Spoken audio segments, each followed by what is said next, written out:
Praise the lord.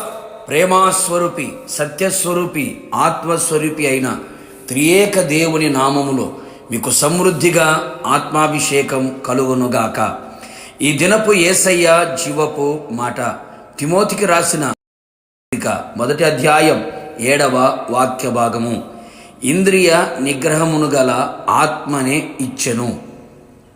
యేసయ్య కలువరి శిలువ రక్తముతో కొనబడి కడగబడి పాప క్షమాపణ నిమిత్తం బాప్తీసం పొంది క్రీస్తును ధరించుకొని కనిపెట్టి ప్రార్థించి ఆత్మాభిషేకమును పొందుకొని ఆత్మలో ఆనందించుచు ఆత్మచేత నడిపించబడుచు ఆయన పోలికగా సారూప్యములోనికి నడిపించబడుచు ఆయన ఆగమమునకు పెండ్లి కుమార్తెగా వధువు సంఘముగా సిద్ధపడుచున్న ఆత్మీయులారా, ఆత్మ సంబంధులారా, ఈ ఆత్మీయ యాత్రలో మరింత మనము ఆత్మలో వర్ధిల్లునట్లు, సర్వసత్యములో నడిపించబడినట్లు, యుక్తముగా తండ్రికి అనుకూలమైన ప్రార్థన చెయ్యినట్లు, తండ్రి ప్రేమను మనం కలిగి ఉండునట్లు, మనలో ఆత్మ ఫలము, ఆత్మవరములు, కృపావరములు ప్రజ్వరిల్లునట్లు, ఆదాము కోల్పోయిన దేవుని పోలిక సారూప్యం మరలా ఆత్మ ద్వారా మనం పొందినట్లు, దీన శరీరం మహిమగల శరీరముగా, క్షయమైపోయే శరీరం అక్షయతను ధరించుకున్నట్లుగా,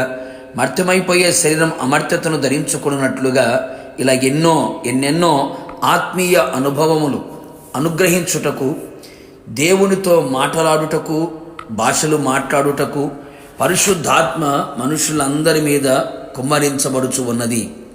అంత మాత్రమే కాక ఆయన మనకు శక్తియు, ప్రేమయు, ఇంద్రియ నిగ్రహము గల లేక స్వస్థ బుద్ధి గల ఆత్మను మనకు ఇచ్చెను అనే సంగతి మనం గ్రహించవలెను. అవును ప్రియులారా, మన ఆత్మ, ప్రాణ, శరీరము నిర్దోషమైనదిగాను, నిష్కలంకమైనదిగాను, మచ్చ, ముడత, డాగు ఎలాంటి కలంకము లేనిదిగాను, పరిశుద్ధముగాను కనబడవలెను. మన శరీరములో ఉండే పంచేంద్రియములు, జ్ఞానేంద్రియములు అదుపు తప్పుట ద్వారా సర్వ శరీరము అపవిత్రపరచబడుతూ ఉన్నది. వాటిని సరైన విధముగా అరికట్టగలవాడు, పంచేంద్రియముల ద్వారా ఏ అపవిత్రత కలగకుండునట్లు చేయగల సామర్థ్యము గలవాడు పరిశుద్ధాత్మ మాత్రమే. అది ఆత్మ వలన మాత్రమే జరుగును. ఆత్మ చేత శారీరక క్రియలను చంపి శారీరక మాలిన్యము లేకుండా చెయ్యును. ఆత్మచేత సాధకము చేయబడిన జ్ఞానేంద్రియములను కలిగి ఉండెదము. కన్ను, ముక్కు, నోరు, చెవులు, శరీరం వీటన్నిటినీ ఆత్మచేత అభ్యాసము చేయుట ద్వారా, పంచేంద్రియముల ద్వారా ఏ అపవిత్రత మనకు కలగకుండునట్లు ఇంద్రియములను నిగ్రహించే శక్తి ఆత్మ ద్వారా మనకు ఇచ్చెను. కావున నా దేవుని ప్రియ దైవ జనాంగమ, ఆత్మను పొందుకొని ఆత్మవశములో ఉంటూ ఆత్మచేత నడిపించబడుచు ఆత్మకు విధేయులమై ఉందుము. నిశ్చయముగా ఆత్మ ద్వారా ఆయన మనకు నిగ్రహ శక్తిని అనుగ్రహించి పెండ్లి కుమార్తెగా మనము సిద్ధపడి ఆయన ఎదుర్కొనుటకు మధ్యాకాశములోకి కొనిపోబడుదుము. యుగయుగములు యేసుతో కూడా నిలిచి ఉండేదము. ప్రార్థన. అత్యంత కృపగలిగిన మా ప్రియ పరలోకపు తండ్రి, నీ పరిశుద్ధమైన పాదములకి స్తుతి స్తోత్రములు చెల్లించుచు ఉన్నాం.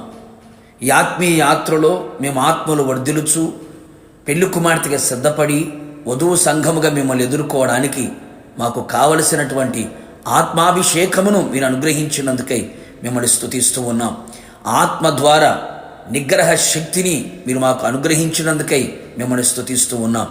ఏ ఒక్క ఆత్మీయుడు తొట్టిల్లిపోకుండా, పడిపోకుండా, జారిపోకుండా, దూరమైపోకుండా, శారీరక క్రియల చేత నశించిపోకున్నట్లుగా ఆత్మ చేత మచ్చ, ముడత, డాగు ఎలాంటి కలంకము లేని పవిత్రమైన, పరిశుద్ధమైన, నిష్కలంకమైన సంఘముగా మిమ్మల్ని ఎదుర్కొనడానికి మీరు కృప దయచేయమని, అట్టి ఆత్మను ఇచ్చినందుకై మీకు కృతజ్ఞతాస్తుతులు చెల్లించుచు యేసు నామములో అడిగి పొందుకొని ఉన్నాము తండ్రి, ఆమేన్. నిశ్చయముగా మీకును మీ కుటుంబ సభ్యులందరికీ ఇంద్రియ నిగ్రహము గల ఆత్మను ఇచ్చును గాక. God bless you.